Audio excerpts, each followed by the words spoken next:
오늘은 우리 교회의 역사에서 우리가 그나마 이제 자주 들어봤을 주제인 십자군 전쟁, 십자군 원정의 이야기를 우리 함께 같이 잠깐 살피려고 합니다.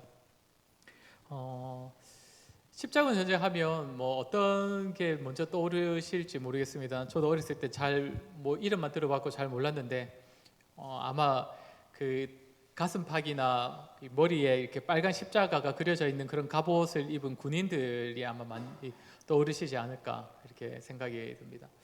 잘 보시지 않겠지만 이제 여기 보면 이게 이제 1차부터 십자군 전쟁 1차부터 8차까지의 막 연도와 이 하살표 표시가 이렇게 되어 있는데, 그래서 지금 알려지기로는 크게 이제 8차에 거쳐서 이 십자군 전쟁이 일어났다라고 이렇게 알려집니다. 근데 이제 또 소규모를 따지면 더 많지 않았을까 이렇게 생각하는 사람들도 많이 있는데, 자 그러면 이제 십자군 전쟁은 왜 일어났을까요? 이거에 대해서도 한번 들어보셨는지는 잘 모르겠습니다. 십자군 전쟁은 누구와 누구의 전쟁이었던 걸로 아십니까? 일단 기독교가 들어가야 되겠죠, 맞죠? 십자가를 지고 있었던 그 사람들과 아마 아시는 분들 계신 것 같은데 이슬람입니다. 이슬람과 기독교와 이슬람의 전쟁이었습니다. 누가 승리했을까요? 생각보다 이게 잘 안 알려져 있더라고요. 제가 아는 지식만 생각해도 저도 잘 몰랐거든요. 어쨌든 기독교가 우리 편이니까 우리 편이 이기면 좋은 거 아닌가 이렇게 생각할 수도 있는데, 잠깐 한번 살펴보도록 하겠습니다. 사실 갈수록 그 내용이 알려지는 내용이 많지는 않습니다. 그래서 저도 오늘 4차까지만, 그것도 또 아주 간략하게만 다루고 5차부터 8차까지는 그냥 생략을 할 것입니다. 왜냐하면 그 뒤에는 양상이 거의 비슷비슷했기 때문입니다. 먼저 1차 십자군 원정의 시작은 1096년이었습니다. 근데 이게 왜 시작이 되었냐 했을 때 앞에 보았던 것처럼 뭐라고 했습니까? 기독교와 이슬람이지 않습니까? 왜 그러면 이 둘이가 이제 전쟁을 하게 되었느냐? 지난번에 살폈던 것처럼 이슬람이 지금 유럽과 막 아시아와 다 이렇게 많이 영향을 끼치고 전쟁을 했던 건 맞는데, 그것은 이제 종교적인 입장은 아니었습니다. 이슬람은 그냥 땅을 차지하기 위해서 전쟁을 했던 것이고, 이 전쟁은 십자군 전쟁은 기독교인들이 일으킨 겁니다. 그리고 더 정확하게는 서로마 지역에 속한 이제 유럽 국가들에 속한 그 기독교 국가가 이제 전쟁을 일으킨 거거든요. 그리고 왜 전쟁을 일으켰느냐, 이슬람 대상으로. 여기 이제 하살표가 이쪽을 다 향하고 있는데, 여기가 어디냐면 잘 아시겠지만 예루살렘입니다. 예루살렘.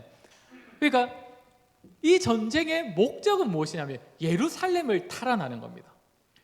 기원 후 7세기 경부터 이슬람이 예루살렘을 계속 지배하고 있었습니다. 이슬람도 알려지기로는 이제 무함마드가 승천한 도시가 예루살렘이다 이렇게 자기들 안에서 알려져 있기 때문에, 무함마드는 그때 그 이슬람교의 창시자라고 했죠. 그 사람이 승천한 곳이니까 여기도 자기들 입장에서 성지인 겁니다. 그때 이제 그 이슬람교도 성지 방문을 굉장히 귀하게 여긴다고 했는데, 1번이 메카고 2번이 제 이름이 기억 안 나는데 또 어딘가이고, 이제 3번이 예루살렘이거든요. 그 사람들에게 굉장히 중요한 성지 중에 하나인데, 그래서 예루살렘을 이 사람들이 차지를 하거든요.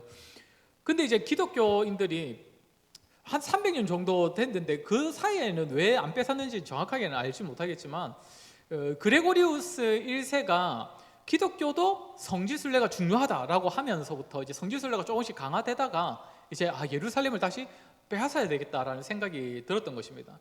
근데 원래 예루살렘은 동로마 지역에 속해 있는 지역이거든요. 근데 동로마가 스스로, 로마가 제국은 오래됐지만 싸움 자체를 잘 할 줄은 모르는 지역이기 때문에 서로마에 있는 기독교 국가들이 연합을 하여서 이렇게 전쟁을 일으키게 되거든요. 이게 어쨌든 십자군 전쟁의 배경입니다. 그래서 1차 때는 이제 프랑스에 있는 고드프로아라는 공작이 이제 중심이 되어 가지고 이제 예루살렘에 쳐들어갑니다.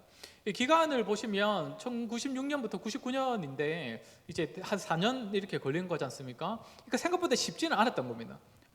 가는데도 오래 걸리고 또 가는 그 구간도 쉽지 않고, 근데 어쨌든 고드프로아라는 이 전쟁에 능한 이 공작이 투입돼 가지고 예루살렘을 점령을 하게 됩니다. 예루살렘을 이제 점령했을 때의 그림을 그린 게 이제 저거라고 하는데, 뭐 이마저도 잘 보이지는 않지만 어쨌든 사람들이 좀 쓰러져 있고 이제 예루살렘을 이제 탈환하는 장면이라고 합니다. 자, 예루살렘 탈환이 목적이었기 때문에 예루살렘을 이제 탈환을 했습니다. 탈환을 해서 했으면 이제 그 목적을 달성한 거죠. 어떻게 보면 달성을 한 건데 이제 기록으로 남겨지기로는 이제 그 뒤에 그 전쟁에 이제 아주 참혹한 그 결과에 대한 기록이 참 많이 있습니다. 먼저는 예루살렘은 이슬람이 물론 차지하고 있었지만 예루살렘과 예루살렘 주변에는 유대인들이 어쨌든 버티고 살고 있었거든요. 근데 이제 이 유대인들이 이슬람 산하에서도 그렇게 자유가 없었지만 이제 기독교인들이 이 땅을 차지하는 이후로는 유대인들이 다 노예로 잡혀버립니다. 그래서 예루살렘 성을 다시 성지답게 복구시키는 데에 이제 유대인들이 다 노예로 투입이 되거든요. 알려지기로는 금화 한 입이 뭐 얼마 정도 될지 모르지만 금화 한 입에 유대인 노예가 30명 가격이었다고 합니다. 그만큼 이제 노예가 아주 하찮고 값싼 존재가 되었다는 것이죠. 그리고 이 기록은 더 끔찍한 기록인데 사실은 아닐 거라고 보는데 전쟁이 끝나고 나서 그 예루살렘 성 안에는 피가 무릎까지 차올랐다라는 기록이 있습니다. 그러니까 뭐 이슬람 사람 아니면 유대인들이 다 흘린 피겠죠. 물론 이제 쳐들어갔던 사람도 죽었겠지만 그만큼 그 전쟁의 결과는 끔찍했다는 것입니다. 그래서 이제 대부분의 역사학자들은 그렇게까지 해서 예루살렘을 빼앗았어야 했냐라는 얘기를 많이 하죠. 어쨌든 기독교인들도 성지라고 할 수 있는 자기들이 성지라고 부르는 그 예루살렘을 탈환하기 위하여서 이제 그 땅을 빼앗은 것입니다. 자, 이제 이게 어쨌든 이제 십자군 전쟁의 전체적인 배경인데 이제 2차 십자군 원정은 이제 1147년 대략 이제 50년 이후에 이제 시작이 되게 되는데요.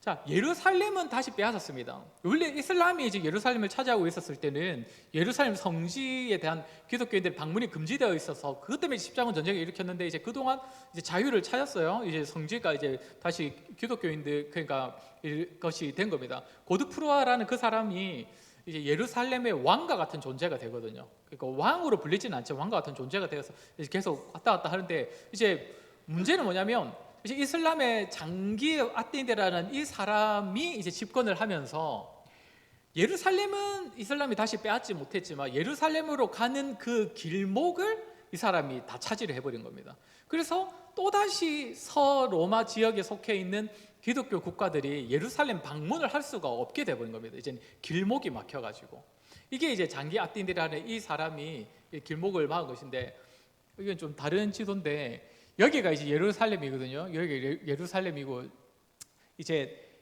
보통은 이제 이쪽 이 초록색이 이제 서로마 그에 속한 나라들이고 이렇게 와서 이렇게 이제 방문이 돼야 되는데 이 길이 막혀 있는 겁니다. 이 길이 그러니까 이스라엘의 위쪽, 이스라엘의 북쪽. 그래서 이제 이 길을 다시 뚫기 위한 원정이 이제 2차 십자군 전쟁이었습니다. 2차.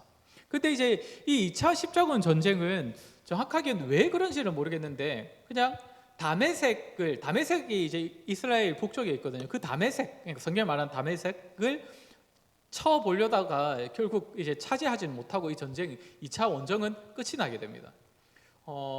그래서 이제 여전히 이제 성지 예루살렘 방문 길은 막혀 있는 상황에서 이제 또 이제 몇 년 뒤에 3차 십자군 원쟁이 일어나는데 이제 이전의 상황은 어땠냐면 우리 한 번쯤은 들러봤을 살라딘이라는 또 이슬람의 이제 대표자가 있는데 국왕인데 이 사람은 아까 봤던 장기 아딘의 다음 왕입니다. 그러니까 아들은 아닌데 어떻게 하다가 이제 왕이 됐습니다. 이 사람이. 이 사람은 왕이 되어서 전쟁을 굉장히 잘했던 사람인데 그래서 이 사람이 다시 예루살렘을 차지하거든요. 다시 이슬람한테 예루살렘이 넘어가 버린 겁니다. 그런데 이 사람은 정치도 잘해서 그런지 기독교인들을 얼마든지 예루살렘에 방문하라고 또 허용을 해주거든요. 이 사람은 허용을 해주니까 이제 기독교인들은 방문을 할 수 있는데 이제 서로마 입장에서 그래서 유럽 국가들 입장에서 예루살렘이 이슬람에게 빼앗겼다는 그 자체가 이제 너무 싫은 겁니다. 그게 이제 너무 자존심도 상하고 또 막 이걸 계속 신앙적으로 또 해석을 하려고 하니까 그래서 3차 십자군 원정이 이제 시작되는데 이제 저때 시작이 되는 겁니다.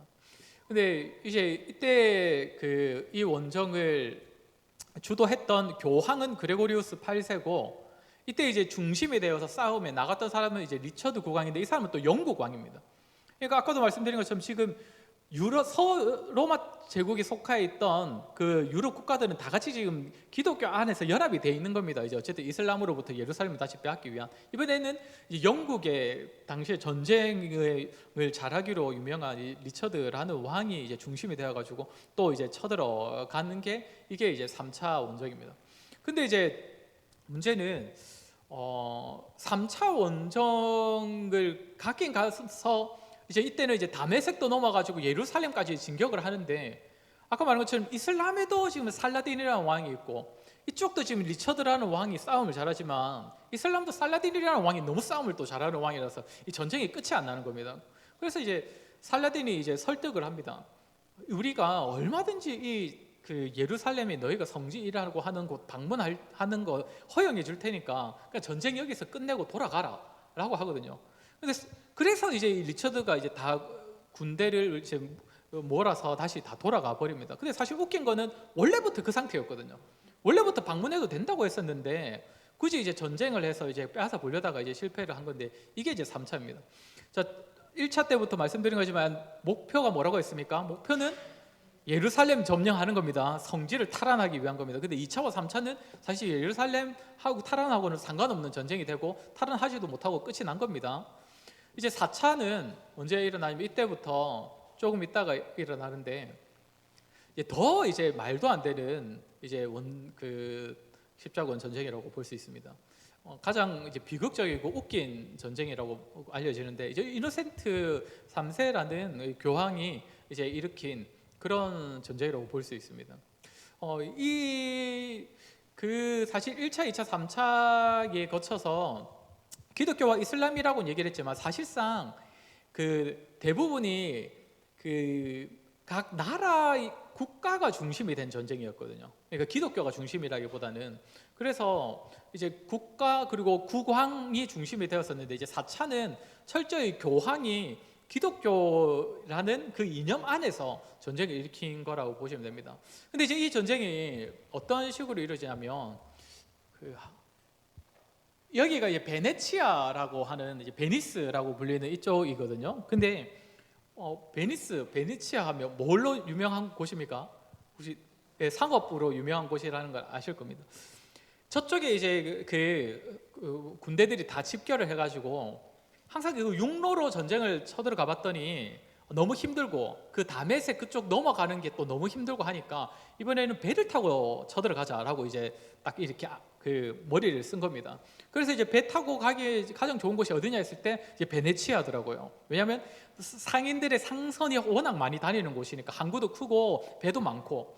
그래서 이제 베네치아에 가서 이제 거래를 요청을 합니다. 우리를 태워주면 우리가 돈을 지불하겠다. 근데 이제 이쪽 상인들의 연합이 요구하는 돈이 기독교인들이 감당할 수 없는 수준의 금액이었던 겁니다. 그리고 상인들 입장에서는 이 정도면 낼 수 있겠지 싶었는데 이제 그 기독교 국가가 감히 감당할 수 없을 정도였던 것이죠.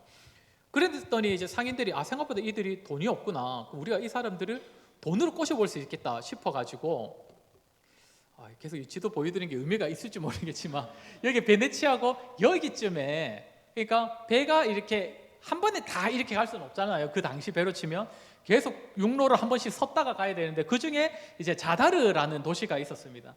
그래서 베네치아 상인들이 어떻게 하냐면 자기들이 이제 자다르라는 도시도 이제 점령하고 싶었던 겁니다. 자기들의 도시로.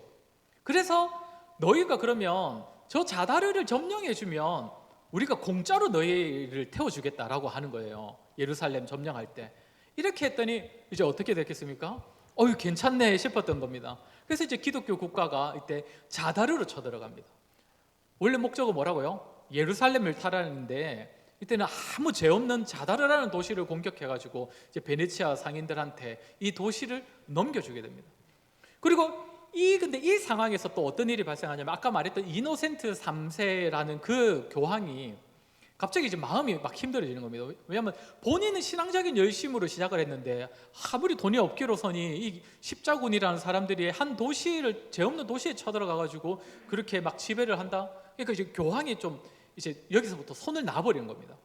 근데 이제 그 문제가 발생하겠죠. 십자군은 열심히 뭉쳐가지고 다 자다르라는 도시까지 가가지고 지금 점령하고 있는데 갑자기 교황이 이제 아무 명령도 내리지 않고 있으니 이제 벙쪄 있는데, 이때 또 어떤 일이 벌어지냐면, 동로마에서 제가 헷갈리면 안 된다고 했습니다. 소로마는 나라로는 소로마는 벌써 멸망했습니다. 한참 전에 멸망을 했고, 지금은 기독교 여러 나라들이 기독교라는 이름 하에 연합을 한 거고, 동로마는 아직도 멸망하지 않았습니다. 동로마는 아직 멸망하지 않은 상태였는데, 그러니까 동로마는 황제가 있겠지요.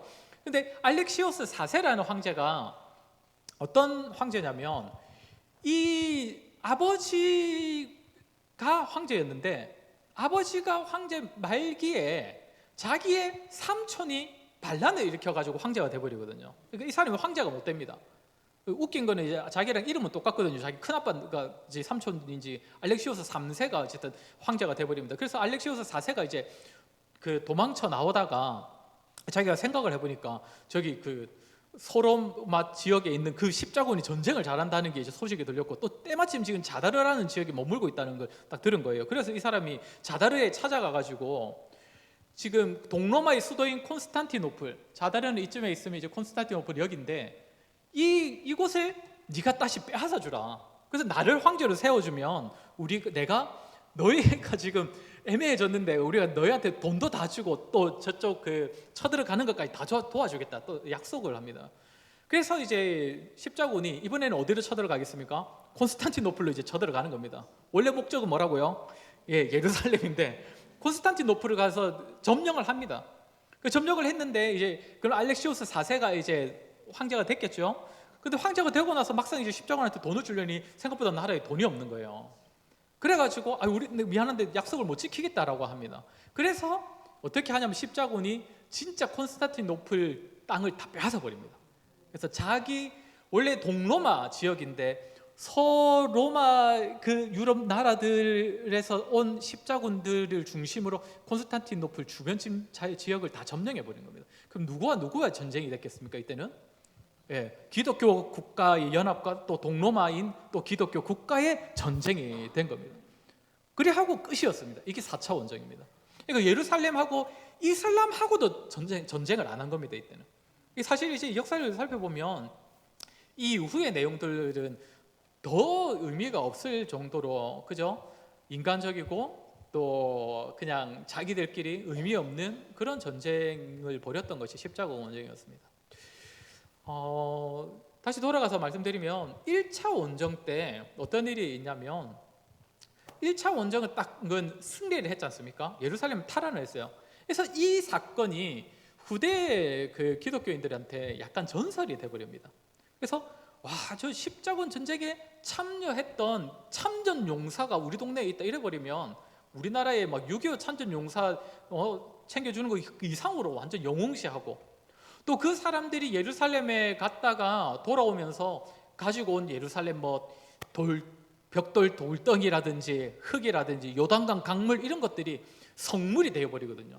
그래서 사람들한테는 엄청 이제 그 십자군 원정에 참여하고 거기서의 흔적들이 엄청 사람들한테 주목이 되고 기리는 내용들이 되어버리다 보니까 이제 2차, 3차부터는 그때 그것 때문에 그 1차의 그 전설 때문에 사람들은 동원은 엄청 잘 됩니다. 엄청 동원은 잘 되고, 그러나 사실상 그 전설과 같은 또 그 유명세를 얻고 싶어하는 나라와 사람들 때문에 사실상 아무 의미가 없는 전쟁이 되어버렸다는 것이죠. 그게 이제 십자군 전쟁입니다. 십자군 원정의 마지막 평가를 몇 가지 볼 수 있을 것인데, 먼저는 본래 목적이 달성하지 못하였다는 거. 굳이 따지자면 1차만 목적이 성공한 것인데, 사실상 예루살렘을 왜 그렇게까지 차지해야 했을까, 이렇게 한번 생각을 해본다면 참 이마저도 참 1차도 달성하지 못하였다고 볼 수 있을 것입니다. 그리고 두 번째로는 아까 말씀드린 4차로 인하여서 아예 이제 동방과 서방 자체가 완전히 이제 분열이 되어버립니다. 그 전에까지는 서로 교류도 되고 또 그 방문도 되고 했던 게 이제 4차 십자군 원정으로 인해서 동방과 서방이 아예 나누어지고 교회가 더 이상 교류하지 않게 되어집니다. 이로 인해서 서로 잃어버린 게 참 많습니다. 그리고 또 하나는 기독교와 이슬람의 관계가 당연히 악화되었겠죠. 왜냐하면 기독교와 이슬람의 전쟁이었으니까. 그 전에 이슬람이 분명 전쟁을 일으켰던 것도 맞아요. 근데 아까도 말씀드린 것처럼 이슬람이 일으킨 전쟁은 말 그대로 땅 차지하기 위한 그런 전쟁이었다면, 기독교가 지금 일으킨 전쟁은 종교 전쟁이거든요. 그래서 기독교와 이슬람교의 사이가 굉장히 안 좋아졌고, 이 역시도 아까 1차에서 말씀드린 것처럼 기독교와 유대교인들 간의 관계도 굉장히 약화됐습니다. 유대인들은 이슬람만이 아니라 기독교 산하에서도 계속적으로 노예로 살았기 때문입니다. 그리고 마지막으로 기독교 이름으로 시작된 전쟁인데, 교황이든 황제든 군인이든 모두가 다 사실상 정말 인간적이고 타락한 인간의 본성을 보여준 그런 사건이 이제 십자군 원정의 모습이라고, 그런 전쟁이라고 할 수 있을 것입니다. 참 우리가 어떻게 이거를 생각해 볼 수 있을지 좀 이렇게 여러 가지 생각이 드는데, 먼저 우리가 기억해야 할 것은, 제가 나올 때마다 말씀드리는 거지만 성지는 따로 있는 것이 아니라는 겁니다. 성지는 예루살렘이라고 해서 거룩한 땅이다, 이스라엘 땅이 좀 더 거룩하다, 그렇게 보아서는 안 된다는 것입니다. 굳이 만약에 가장 거룩한 땅을 따지고 본다면 뭐라고 했습니까? 교회당이 그나마 예배당이기 때문에 이 땅을 가장 거룩하게 생각해야지, 그렇게 그 땅을 가지고 그렇게 생각해서는 안 된다는 것이고, 또 하나 우리가 생각해 볼 것은, 일단 목적 자체도 잘못된 것이지만 목적이 정당하다 한들, 만약에 예루살렘을 성지로서 탈환하는 게 정당하다 한들 과정이 거룩하지 못하면 사실 그거는 잘못된 것이라는 겁니다. 기독교인들은 결과도 거룩함을 추구해야 되지만, 기독교인들은 과정의 거룩함도 굉장히 추구해야 되는 자들입니다. 과정에 있어서 결과만을 추구하다가 과정에 있어서 모두 죄와 타협하고 주변 사람들에게 상처를 주고 그렇게 살아가면 그건 사실상 거룩한 삶이라고도 할 수 없는 것이죠. 우리는 결과만이 아니라 과정에 있어서도 거룩한 자들이 되어야 한다는 것입니다. 저와 여러분 이 땅을 살아가시면서 삶의 과정을 통하여서 또 결과를 통하여서도 거룩함을 드러내시고 하나님께 영광 돌리는 저와 여러분 되기를 간절히 소원합니다. 우리 함께